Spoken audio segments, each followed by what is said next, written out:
It's 5 o'clock in the morning on day 8. I'm leaving the north of the end of the lake right now. I'm heading to my primitive route. I got to go down a river chain that looks really thin, and I don't know how much bushwhacking I'm gonna have to do while I'm on the river. So we got rain coming the next 2 days while I'm in primitive. That might suck. Hopefully not third day, because third day is usually when you can't get dry. Here we go.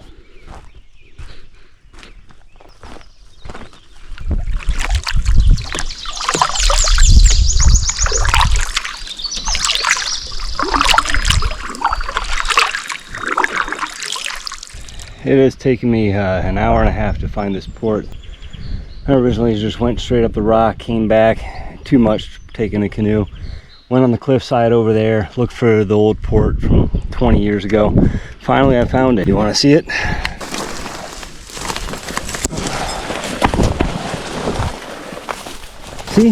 See, there's a trail. See right there, that's where it is.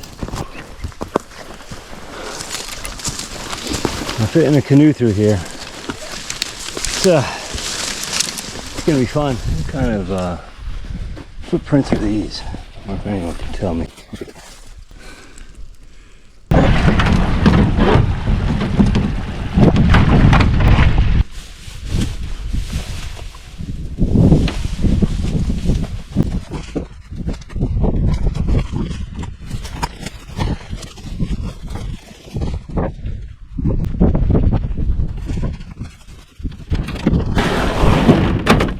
You never know what's up around the corner. I don't know if I just did all that and put in for it to end right up here, or if I should have just kept on walking. You never know until you know.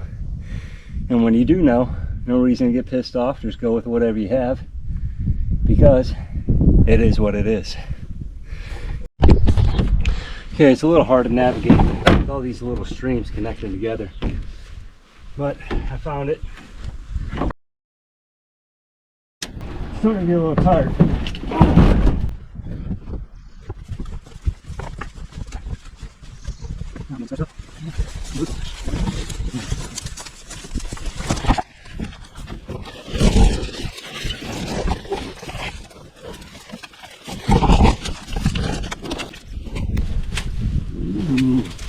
No break.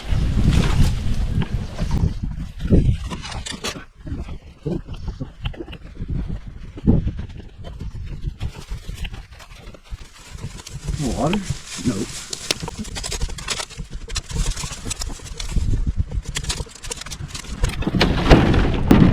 When I get up to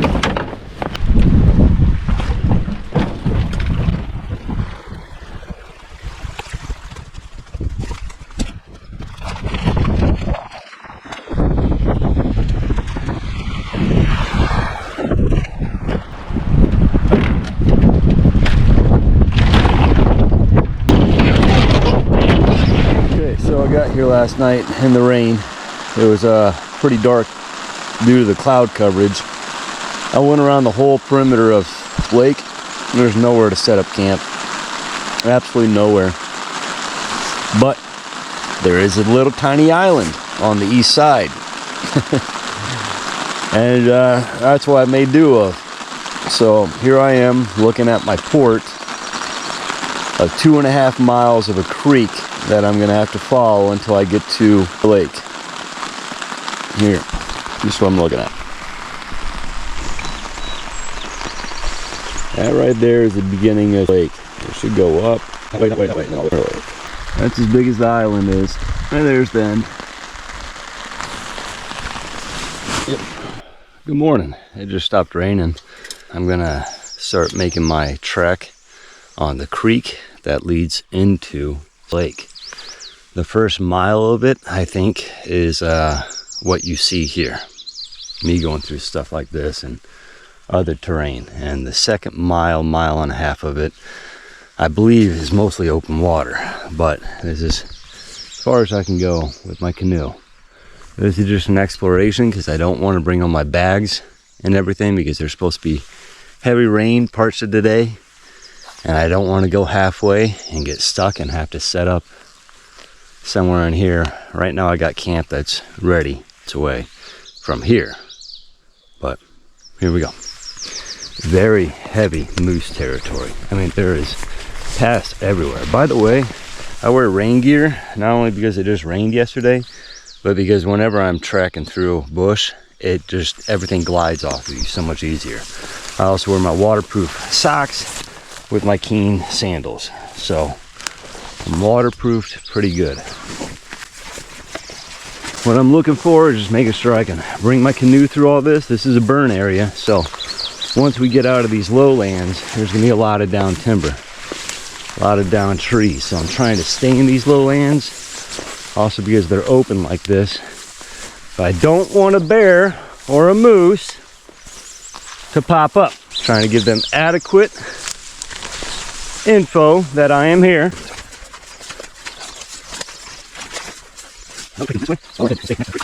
I went a little less than a quarter of a mile. I've reached a beaver dam, very large beaver dam. Maybe I can put the canoe in and go a little ways. I can see pretty far through there. Whenever I make a pathway through, if I'm not certain about one spot or something, I'll try to stay about 20 yards from that, just looking on the way back through for something better. Spend some energy to save some energy.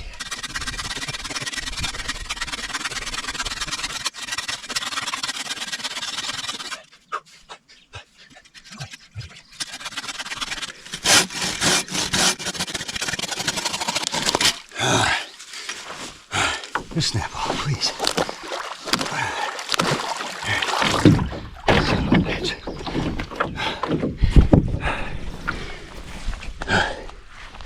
Okay. When you're in primitive area, they prefer you to go alone or with maybe one other person. There's a lot of reasons behind that. Some people think, you know, you should have more, the merrier for safety in numbers, but the more people, the more possibilities of twisted ankles and everything. As long as you're very experienced, you take your time, you're careful, that's all you can really do anyways. And you don't know how long it's going to take you to get to a lake, and you don't know where there's going to be anywhere to put down a tent or a hammock, whatever you may have. Rarely is there enough room for 2 tents or 3 hammocks. Very rarely. A lot of the times I'm making it to the lake on a time that I did not plan on making it, much later, and I'm scurrying around to try to find a camping spot, and it takes a lot more work to set up camp in primitive than it does in a regular one. Yeah, especially being safe. Little island.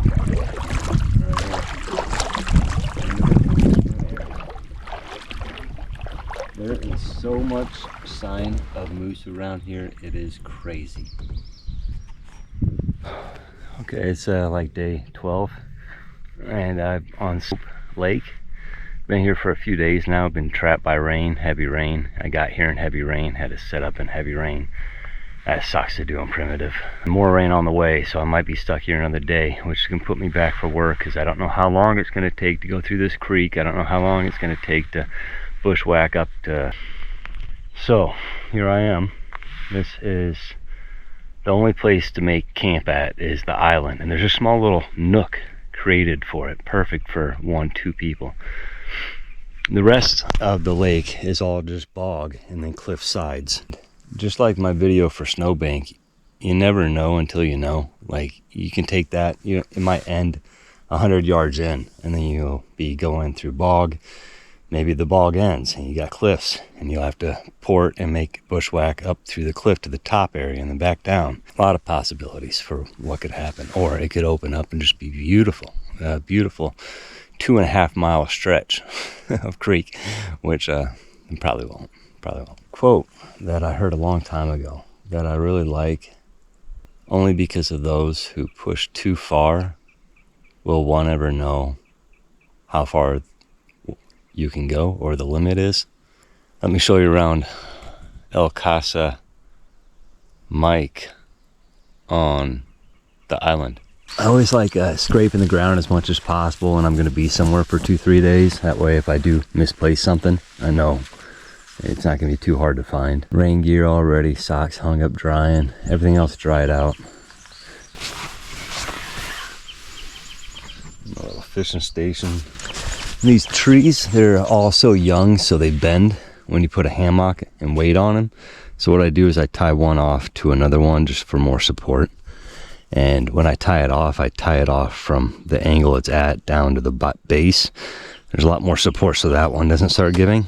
And these are the decisions you got to make when you're in primitive, whether or not you should start porting and going or bunkering down. Because if it gets really serious, the weather, hail, sideways rain, it can get really dangerous and you don't have any home or anywhere to bunker down. You got to then create that in the rain, and that's horrible. Which, doing primitive, that's why most people only do it solo or with one other person at the most. Doing this solo, I can pretty much put up anywhere if I need to.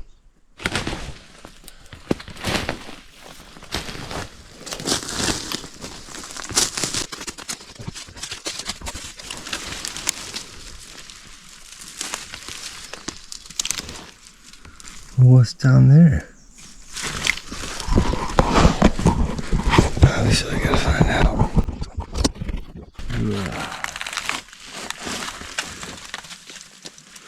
You tell someone if I end up dying. Oh, it does go back further. Sweet.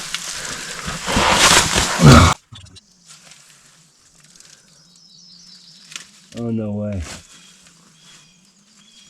Oh, sweet.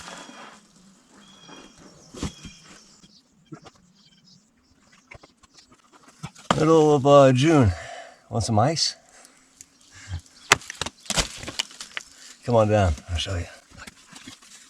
I don't want to injure myself, since I don't even know where I am.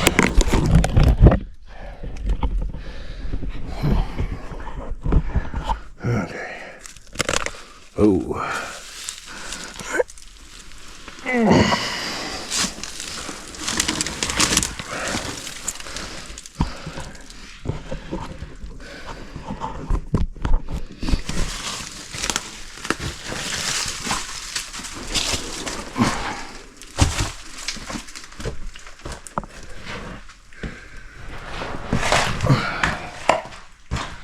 Pretty cold down here. There's slabbed up rocks. It is well, cold enough to bear ice. It's cool.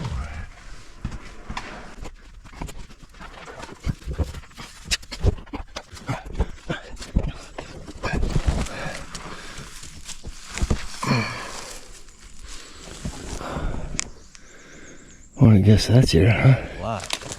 I don't know if that's dirt stuck in there, but man, I gotta have a few drinks before I scrub any more of this, because it's definitely starting to get infected, and I got like a week, 2 weeks left. Second pizza of the trip. Refried beans, crushed red pepper, pepperoni, pizza sauce, dough, primitive pizza. Can't get much better.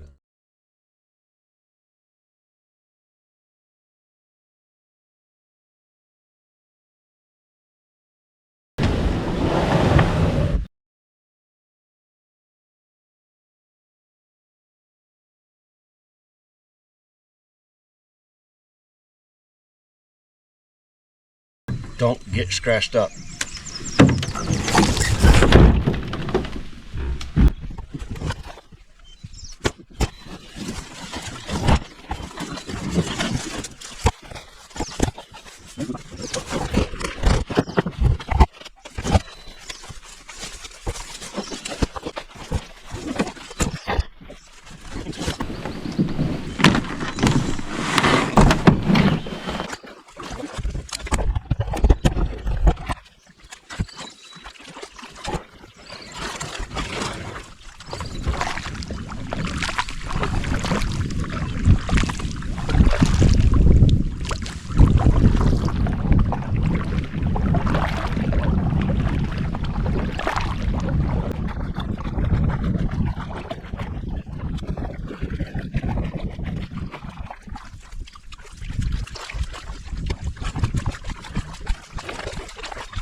pretty tall. Can you see over these thickets? How far am I going to be bushwhacking through this till I get to the creek? A beaver dam, something. It's going to be a long ways, a little ways.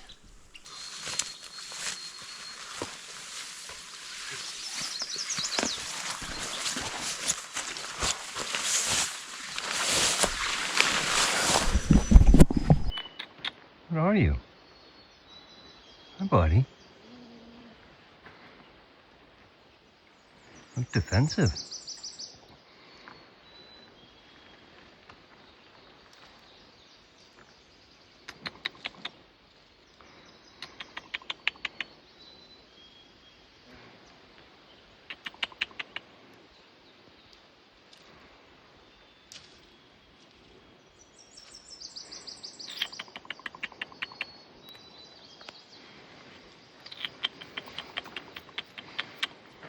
Hey, buddy. You friendly or you mean? You look friendly. I wanna cuddle you. Huh?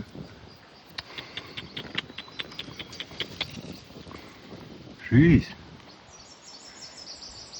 Going pretty fast. You're huffing at me. You stop huffing at me now. You get your butt down here. Come on. Come on. Oh, okay. See you later. Whatever.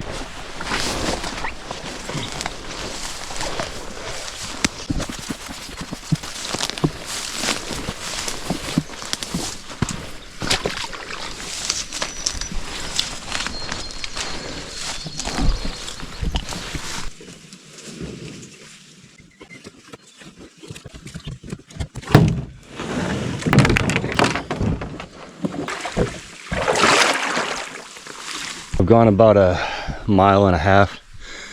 I think the rest is going to be pretty open, so I'm going to try something new. I'm going to do a little time warp. Sorry, my asthma's catching up. But I'm going to do it from a really, really tall angle. Maybe you won't even be able to see my paddle. That'd be cool. We'll see. Something different.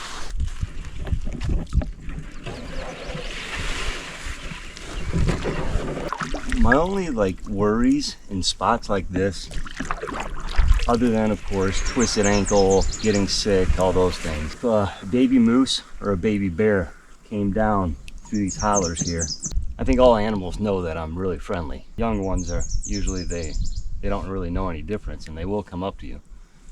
And if they came up to you and that mom was definitely around, there's nowhere for me to hide or go. That moose would trample the living shit out of me.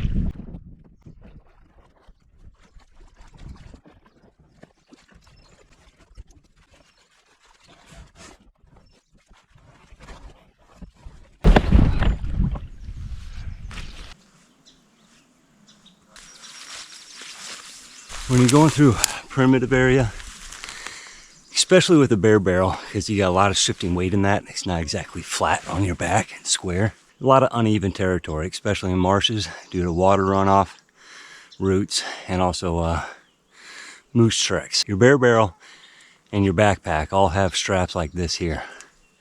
Grab that, especially with the bear barrel, and hold on to it. It takes some of the weight off your back, your hip, but it also helps stabilize. Just like how I have a cord in front of my canoe. It's not really for to help alleviate the weight. It's more just a stabilization. Just a little more solid through these rugged spots. So yeah. As far as I know, I'm putting the canoe in. Actually, I am up until there, and then I'm taking it out again. If any outdoor equipment wants to sponsor me, I will gladly test your gear in the most rugged places that you can find for weeks on end, up to a month, if not more. Keen sandals, I can tell you they're worth about a month and a half of these kind of trips. Due to that, and also a little bit of splitting where most boots do, right at the end right there. I hope they last me.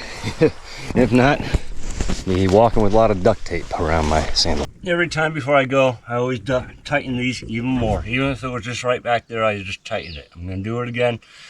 Because if you're when you're bouncing, especially you're taking big steps, The reverb is going to loosen this little bit by little bit, and one of these times, if you don't check that each time, this portable yoke is going to pop through and go inside here and possibly make a hole in your canoe. So double check, especially when I'm primitive.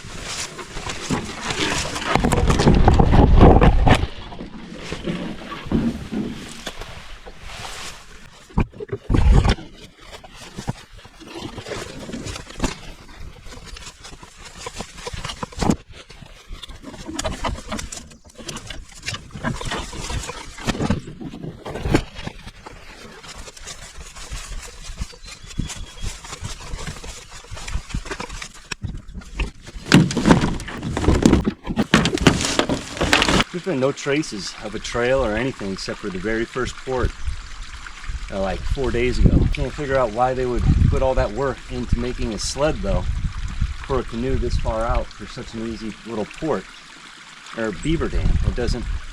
That doesn't make sense. It fell down the same time, the same way.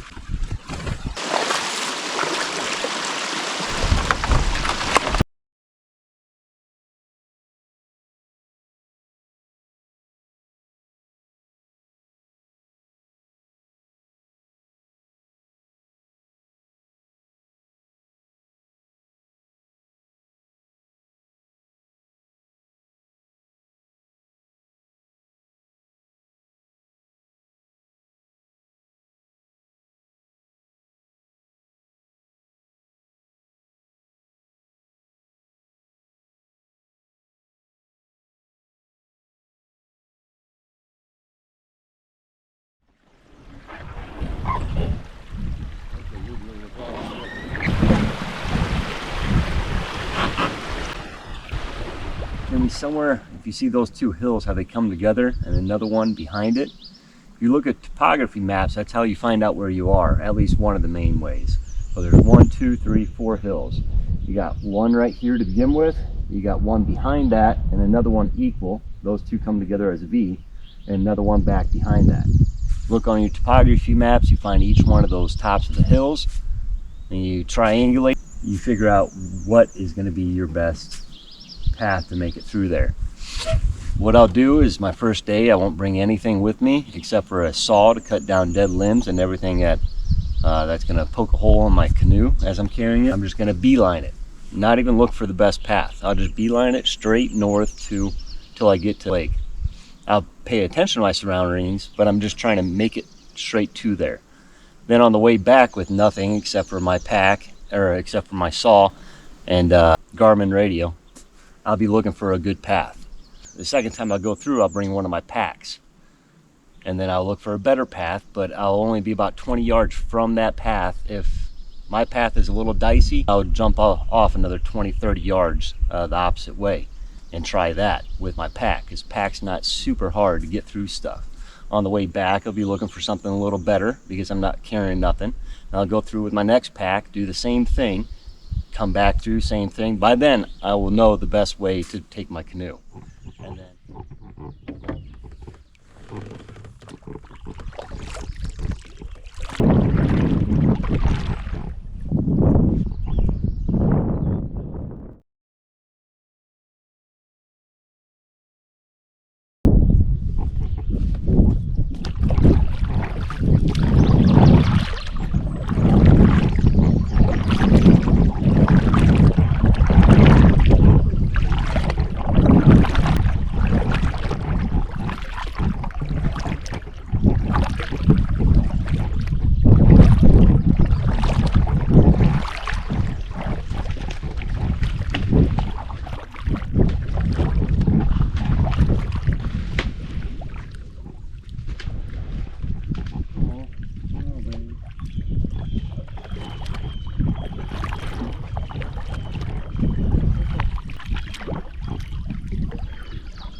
come on.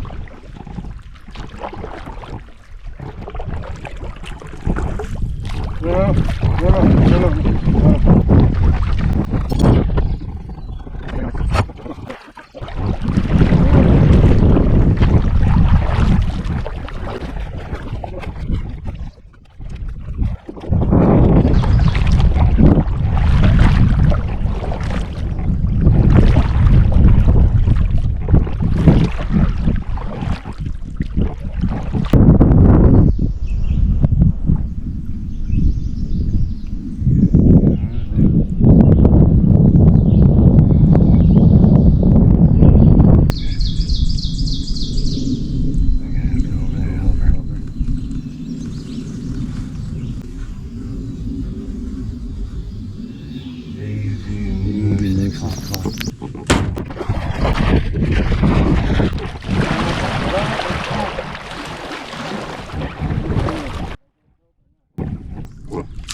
video going.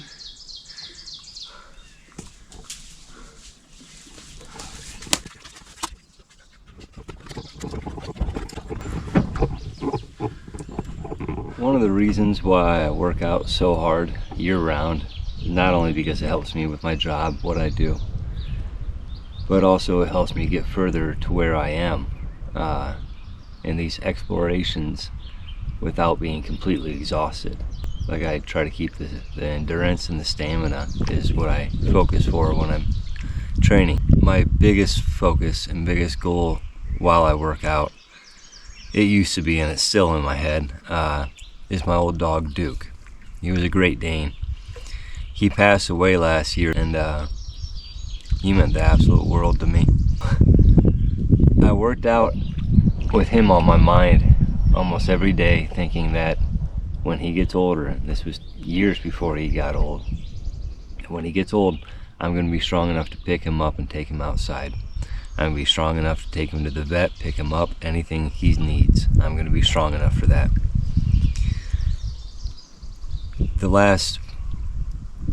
He went down so fast, health-wise, at 10 years old, probably 2 weeks' time. And I didn't get the chance to really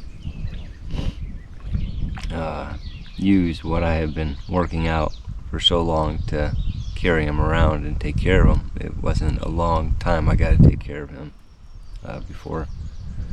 But in doing so, the only reason why I could lift that calf is because of the workouts I did for Duke. I know Duke would be very proud that his papa did that. In case of any of you have wondered what's in my necklace, this here is this is my boy Duke. He's a Great Dane, and he passed away last year. He was the love of my life. I can't explain to you how much of a connection I had to him. And now I'm going to show you a side clip show, because this is my YouTube channel. I can do what I want. Enjoy.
Fire starters.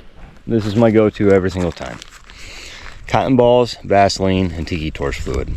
One will last like 20 minutes. It'll get anything going in the rain. It's just so much easier than trying to get, if you didn't have that, you need to go, I could tell more expertise things to go and find and dry wood underneath logs and all that, but screw that. I'm on vacation.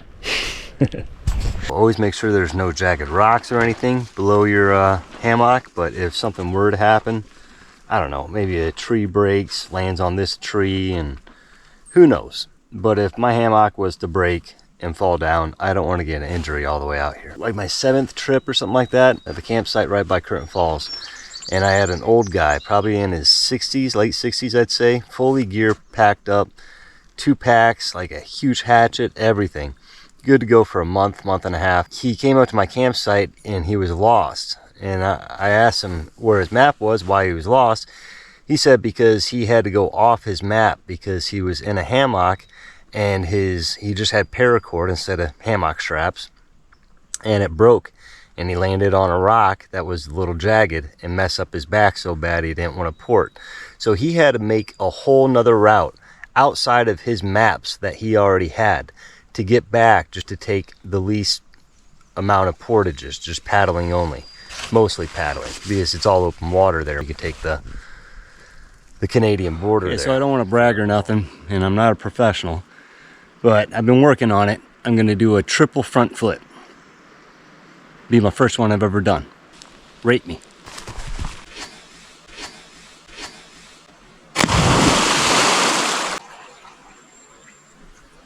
Ooh. Has to be over 4 pounds.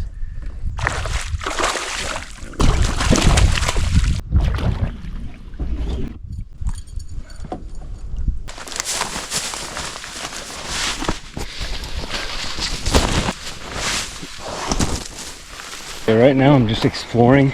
I'm seeing how far I can travel in this little lake before I have to take out, and where I can take out at.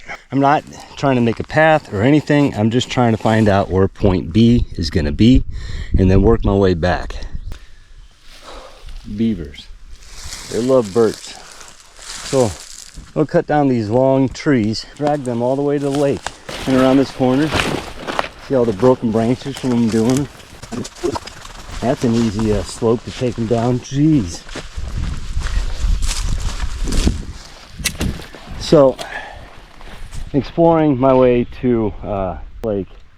I came down where the old port used to be, and there's nothing left, absolutely nothing. But there's an island right here that splits, and you can take this waterway up until about here. But I don't know what's on the other side. And looking at the compass and the map and everything, it looks like the old port went on that side of it. The only way that makes sense though is if it was dried up enough to where they walked from that landmass to that landmass. I can't figure this out, but I know which way to go. I got in between this holler right there. Take that tomorrow. I'll take the canoe by itself, see how far I can paddle, get out, and keep going. But this is a canceled route here. Right.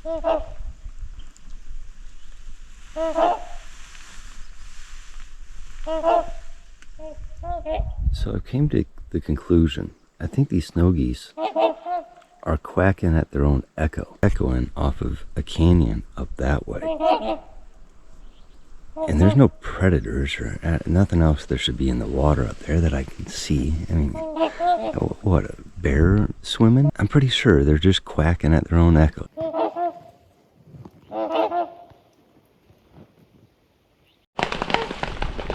a snow goose that's been honking and circling this lake. I'm guessing that the other 5 that were here were waiting for that one. They planned to meet up here.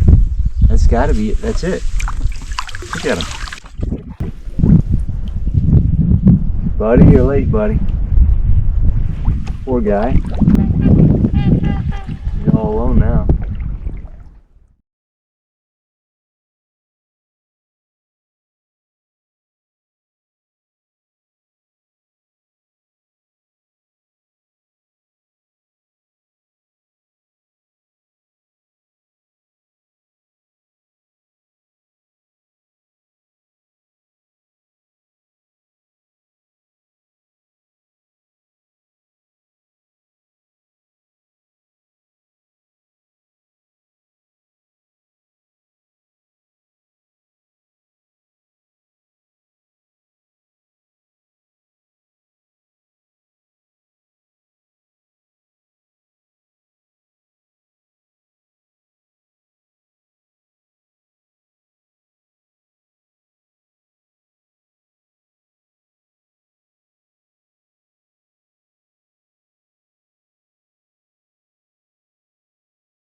Okay, it's taken a lot to get here, a lot, but I'm at the lake finally. This is the last little stretch. The beaver dam's right up here.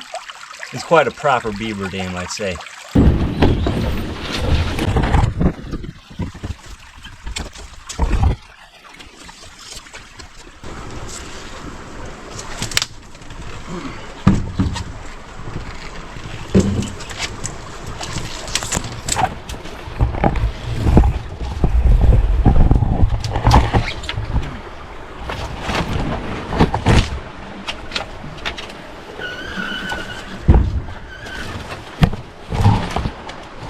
Work.